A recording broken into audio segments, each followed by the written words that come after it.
Hello everyone, so I know this is kind of weird for me to start off a video like this, considering that for the past handful of episodes I haven't been using my camera or even my microphone. I've been mostly using my audio equipment on my own computer, and all that. But I wanted to say, before we get into the lists, because I'm putting this video on both the best and worst lists of 2017, part 2, I wanted to say thank you so much for subscribing to the new subscribers that I've gotten. I know it's not a lot, considering that there was 9 new people that decided to sign up for my channel, and to see even if it was just like maybe 1 or 2 subscribers, or I know, again, I'm not making this sound like some big thing, because it really isn't. I mean, it's a small amount of subscribers, but it matters to me because of what's been going on with YouTube. I really want to have this channel be a bit bigger, and I'm not pressuring any new viewers of mine to go out and convince other people to subscribe, because that's not what I want to do. My whole purpose of my channel at this point is that I want to make it more into a space where we can talk about films, discuss films, and I've been working on a couple projects here and there, considering some films that I want to analyze and whatnot, and I'm starting up some new shows that I want to put onto the channel. I'm trying to dial back a bit on some of the reviews, like regular reviews that some reviewers do, like, weekly reviews like Chris Suckman. I want to do more of a mixture of those weekly reviews and some other stuff, but we'll get to that later. But yeah, so yeah, thank you again. Rough summation. Thank you guys so much for subscribing to my channel. It has meant a bit to me because my channel hasn't grown a lot, and I'm glad that people can subscribe to my channel even if they don't watch it. Even if they don't watch this video, I want them to know, personally, thank you for subscribing to my channel. It makes a whole big difference to me as a small YouTuber, and granted, I don't make money. I really don't, due to the fact that A, I don't have a Patreon, and 2, advertising revenue's a complete joke, and every time I put up a new video, I get monetized. So, yeah. Again, rough summation, thank you for subscribing, and on to finish off the lists. Peace.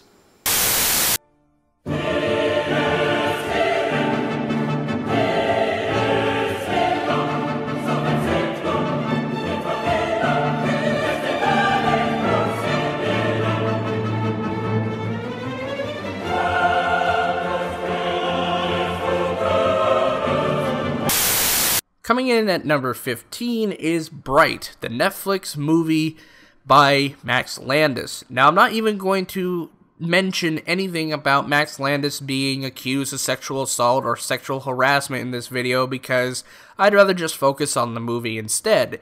The movie has so many problems with it. While it wants to be a social commentary as well as fantasy, it really doesn't work. Honestly, it doesn't work. There's so many problems story-wise that I couldn't even tell you how many attempts they make in this film to make it relevant that it just falls over. And if you want more details on that, I have a friend at the Cosmonaut Hour who did a really good video on Bright. So I'll link that video in the description below for this video. But Bright is not, well, Bright. Coming in at number 14 is The Boss Baby, a movie that strives to be a movie. The Boss Baby is bad mostly because of the story, and mostly because of the wasted talent in animation and voice acting. The story is just so bland, it's so predictable, and I just couldn't really get into it. Aside from the trippy as balls animation at times, I couldn't get into it. I really couldn't get into it. And it's kind of sad when you have Alec Baldwin, who can play characters that are kind of, charismatic at times, and the baby himself is not very charismatic. So, yeah, there's Boss Baby. At number 13 is a little film called Downsizing. Get it? Little? Nah, just kidding. Downsizing is a movie that in the first act I was kind of intrigued. They present a really interesting concept about people, reducing waste by shrinking down to make sure that waste doesn't really become a problem for the earth, to really save the earth. But it quickly detours into a bland social commentary film that doesn't want to have any sort of commentary about it. They just kind of talk about it at points, and it just has nowhere to go. It's a film that probably will bore you to tears. It has some decent comedy, and, again, Christoph Waltz is a really big treasure in the film, but the film is just boring. It's a boring mess of a film that doesn't know where to go is after the first act of the film.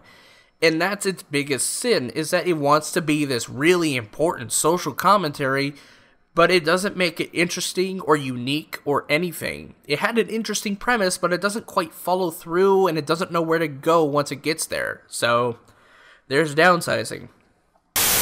At number 12 is Rings. Did we actually want another sequel to The Ring? No, we didn't. And that's why it's on this list. The Rings is a film that is 14 years too late, in my opinion. This is a movie that probably could have worked in the early 2000s, but nowadays, when you get really good horror films nowadays, like It Follows or the Babadook or anything like that, Rings is essentially a cakewalk. It's not a great film. It's not even good at all. The visuals are outdated.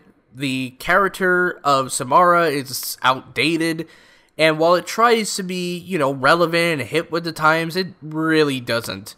The talent here is wasted, and Gore Verbinski should be kind of glad that he didn't really do this one. I'm just sorry, Rings is not a good movie. At least it's better than The Ring 2, I'll give it that, but it's definitely not as good as the first Ring movie.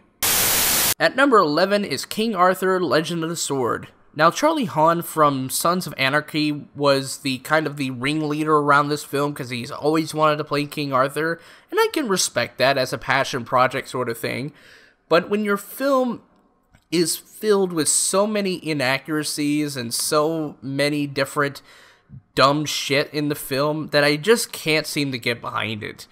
The director for this film was not the right choice, in my opinion. I know there's a lot of people who are big fans of Guy Ritchie, but again, he's not the best director for this. He was good when he tried to do the Sherlock Holmes movies, but now, with King Arthur Legend of the Sword, it just felt very spastic at times, and I couldn't keep track of the action or where everything was, mostly because of the director's of photography's work on this film just doesn't engross me in its environments. And a lot of the acting just doesn't work either. Jude Law, despite having a lot of fun with his villain, again, is wasted. And let's not forget that the last act of this movie turns into a Dark Souls ripoff with a lot of really bad CGI. And oh boy, it's bad CGI. At number 10, we have A Cure for Wellness. Hey look, Gore Verbinski's back, and with a terrible film. I don't know what it is with the whole entertainment industry's outlook on Dane DeHaan, but it just seems to me that they just keep casting him in these movies just so that he can stop bugging them at their front door. Dane DeHaan is probably the kiss of death of most movies, especially after The Amazing Spider-Man 2, and Dane DeHaan plays a character that I could give less of a shit about if he lived or died. He just came off as a snarky, assaholic douchebag with no redeeming qualities whatsoever. And it also has some very wasted talent, like Jason Isaacs as Volmer. He was a pretty interesting character, and I wish we could have focused on him a bit more, what the whole history of this place was. And we get some of that, but not enough. And that third act, despite going into a weird, sort of trippy way to do things, I still didn't like it. I really did. There's parts of this movie where I could have said, cut, the movie's good right here. Cut, the movie's good right here. No, they keep going, and it just doesn't stop. It's like the Lord of the Rings Return of the King, but in a worse environment. Again, A Cure for Wellness has become some people's, underrated films of 2017, but I can't get behind it. I really couldn't. At number 9 is Beauty and the Beast, the remake. Let's be clear. The original was a box office surprise. From a film of the 90s, it was a monumental feat. Beauty and the Beast had fantastic animation, brilliant voice acting, and a killer soundtrack. And I'm glad that the composer who did the music for the original Beauty and the Beast came back to do the music for this one. But a lot of the music seemed very auto-tuned, especially with Emma Watson's character, Belle. And the film tries to add something new to it, but it overall doesn't seem to improve anything.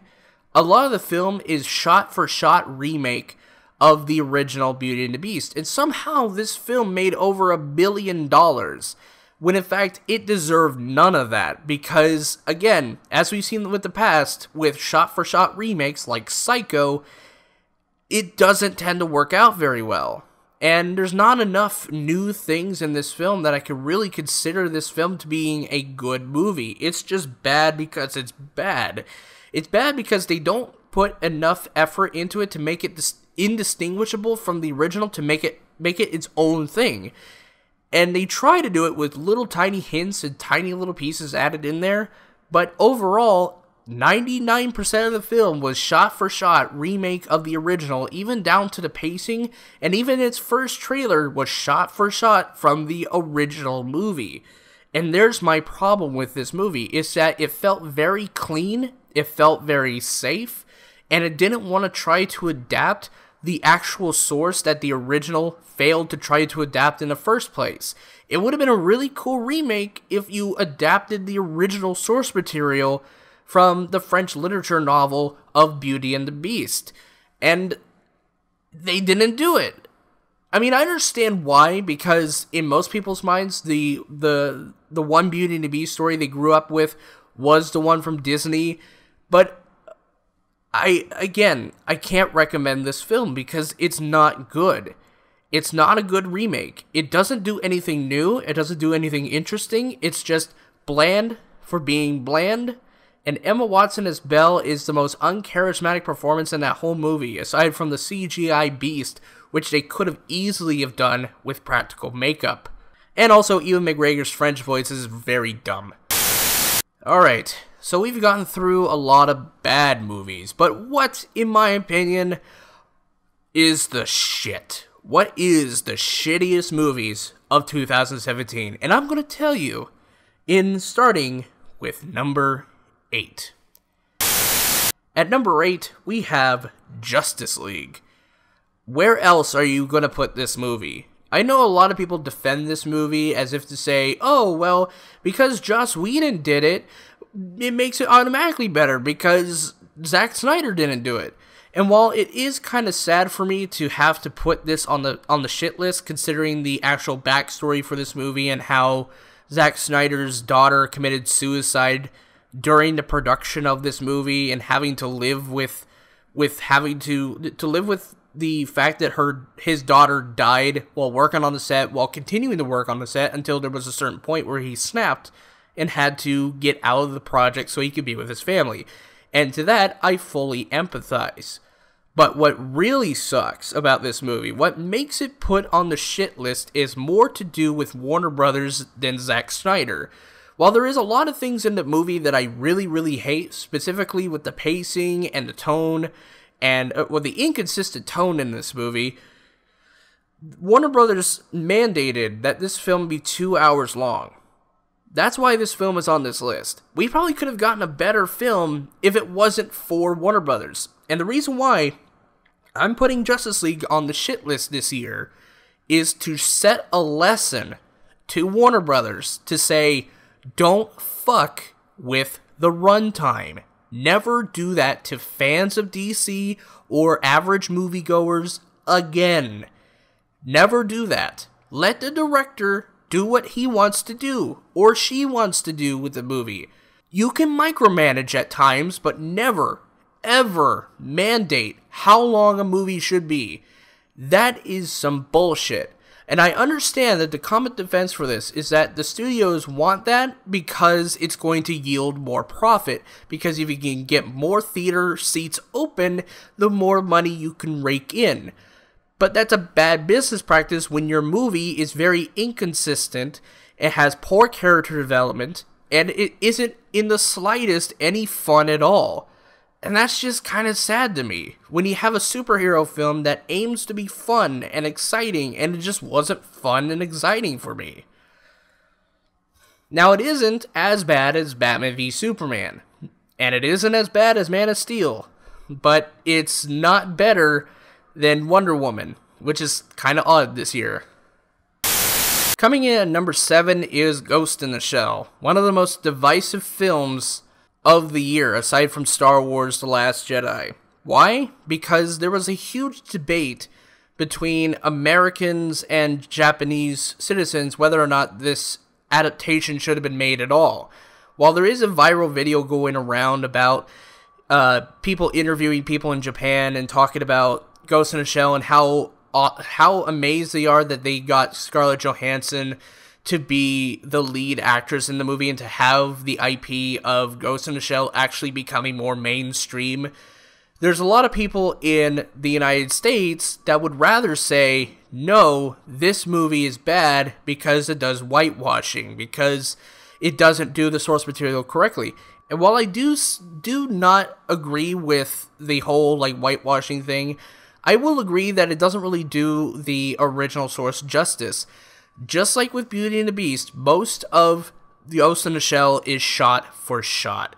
And they add a couple things, but they make them too westernized. And let me tell you what I'm saying here. The film has too much of RoboCop in it. It's the same sort of storyline as RoboCop. You have this person who was taken in by the company after being killed or taken away, and was reprogrammed as a robot and told lies, and then has to go up against the big corporation.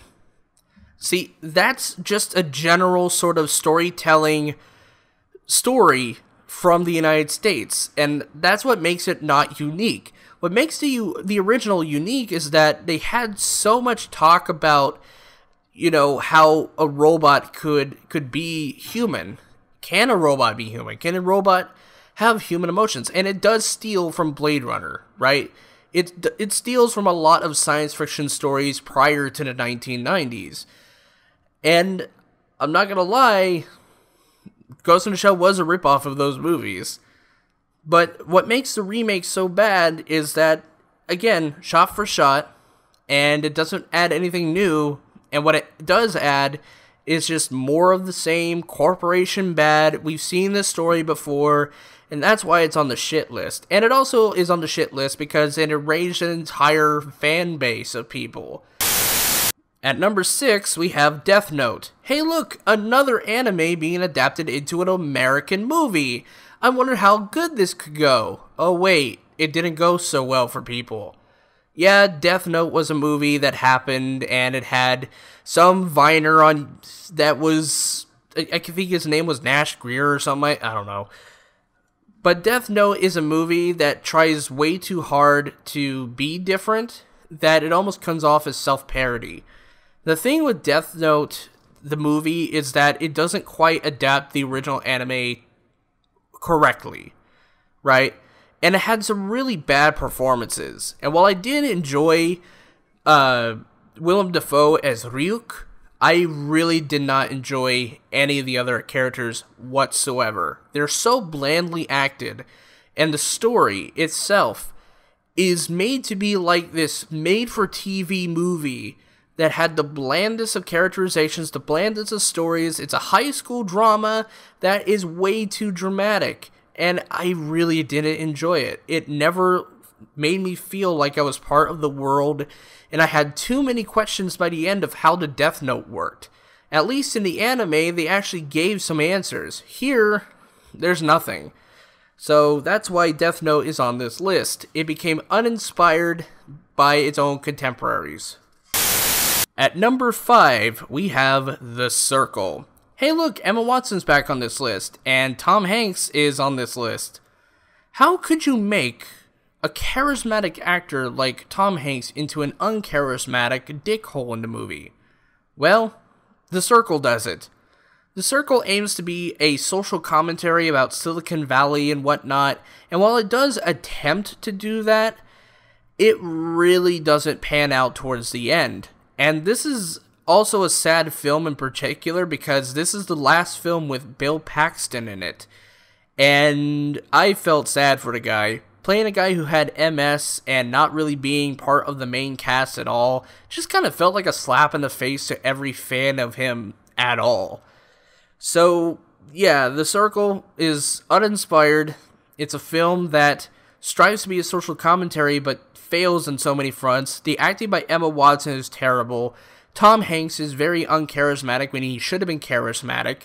The whole idea of the film is just executed in a non-logistical way that it keeps it from actually being anything decently enjoyable to watch.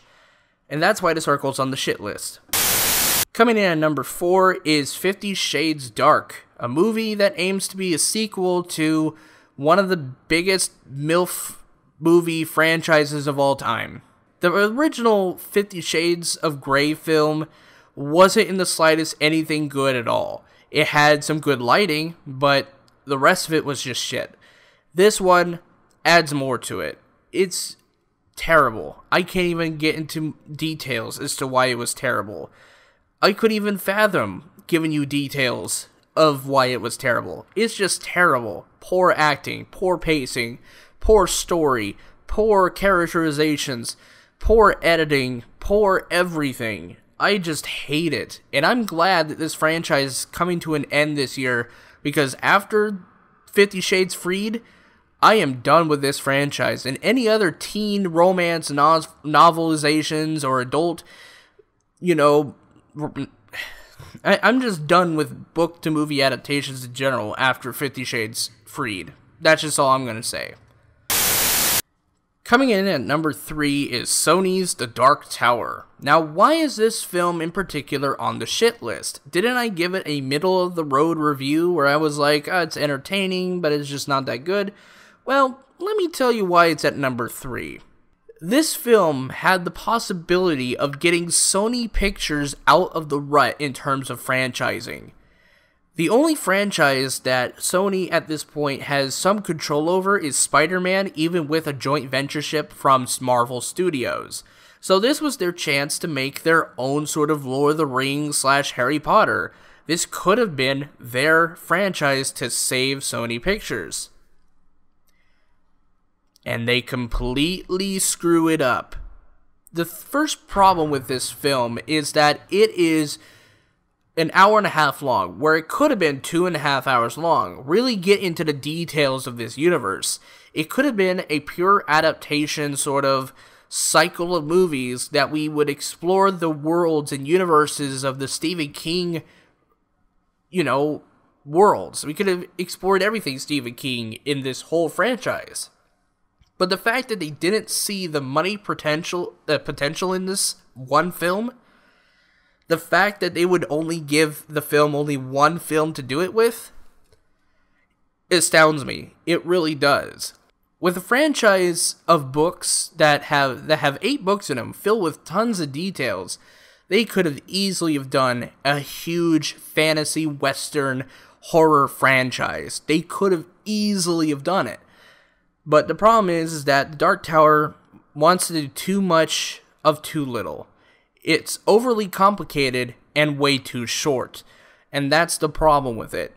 It should have been elongated, and it could have been cut down a bit, and it could have been a jumpstart to a franchise of films. But nope, Sony didn't see the potential in that, so they only do one movie and hopes that you'll buy into maybe a TV show with Idris Elba as the gunslinger and that one boy.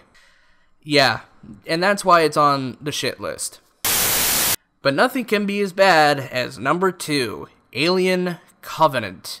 The reason why I rated this film so high is for a lot of personal reasons. For one thing, I am a big fan of the original Alien, a horror movie that's a haunted house film in space filled with truckers in space and whatnot, and I always enjoyed the sound design and creature stuff with it. But at this point, with 8 films in the franchise, I'm just urging Disney at this point to give Neil Blomkamp the approval for an Alien 3 remake, just so that we can have a conclusion to the original 2 films and get the fans really going again. Because Alien Covenant is some of the most bland, boring, and insultingly bad films of this year.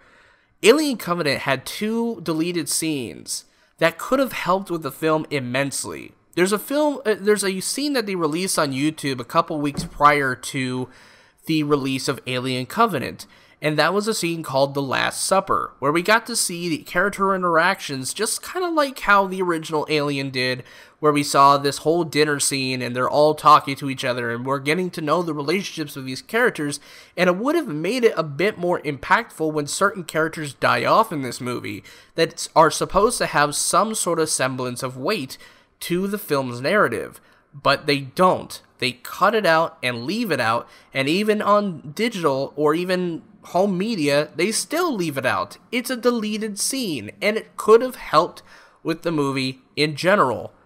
And aside from that, the horror just isn't there. It just strives to be too much more of the Prometheus and not enough of the Alien, and a film that has Alien in the title, there's not a lot of it till the end.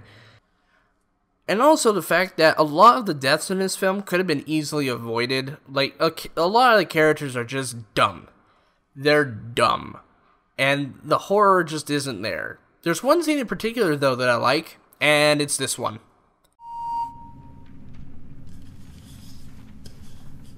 Watch me.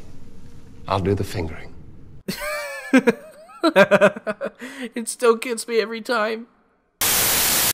So that was 31 of my worst films of 2017. But what, Maytel, is my number 1? What could obviously be more worse than Alien Covenant? Well, it's a movie I did a 5 to 6 minute rant on and gave one of my first poo emojis reviews ever.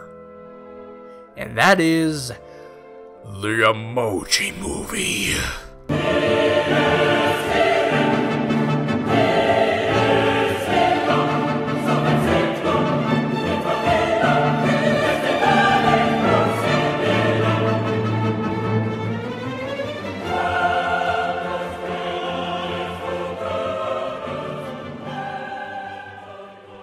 I can't describe how infuriated I was with this movie. This is a movie that could have easily have been better. Easily. If it had some sort of foresight or some sort of rewrite or read over. But no. We gotta make a kids film that has a message about being yourself without any sort of semblance of creativity whatsoever.